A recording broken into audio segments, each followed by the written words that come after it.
Bonjour à tous, c'est Isa et avant de plonger dans le sujet, je tenais à vous remercier pour tous vos retours sur la dernière vidéo. Je m'attendais vraiment pas à ça, mais je suis contente que mon contenu vous plaise. Dans tous les cas, on s'attaque aujourd'hui à un véritable fléau pour les artistes numériques, l'intelligence artificielle.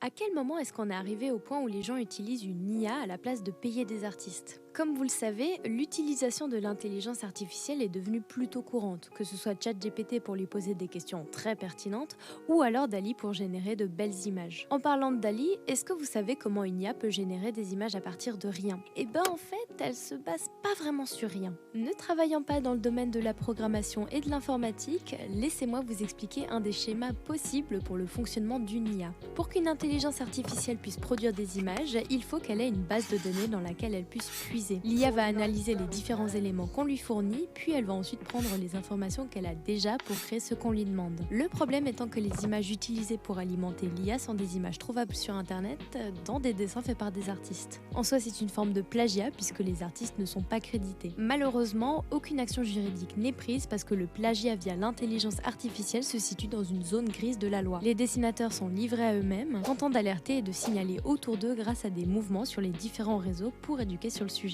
Un autre problème qui découle de l'utilisation de l'IA, c'est que certaines personnes font passer des images générées par l'intelligence artificielle pour leur propre travail. Certains tentent même de vendre ces images sans bien sûr préciser l'emploi de celles-ci. À cause de cette marée haute de faux artistes, une véritable chasse aux sorcières a lieu par exemple sur TikTok, où des détectives improvisés accusent à tort n'importe qui. On arrive au point où tout le monde devient parano, où on doit montrer des preuves que c'est bel et bien nos dessins. Ça installe un réel climat de méfiance et ça divise encore plus la communauté des artistes qui entre nous a déjà assez de problèmes. Comme on peut le deviner, tout ça impacte grandement les dessinateurs dont c'est le métier. Ces derniers sont lésés parce qu'ils se font littéralement voler leur travail. Heureusement que certaines entreprises ne sont pas d'accord, comme par exemple Michael Cam, le CEO de l'agence de communication Trio.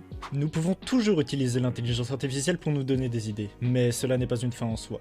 Dans notre entreprise, on privilégiera toujours le savoir artisanal. Finalement, ce sont des outils qui réduisent la créativité humaine.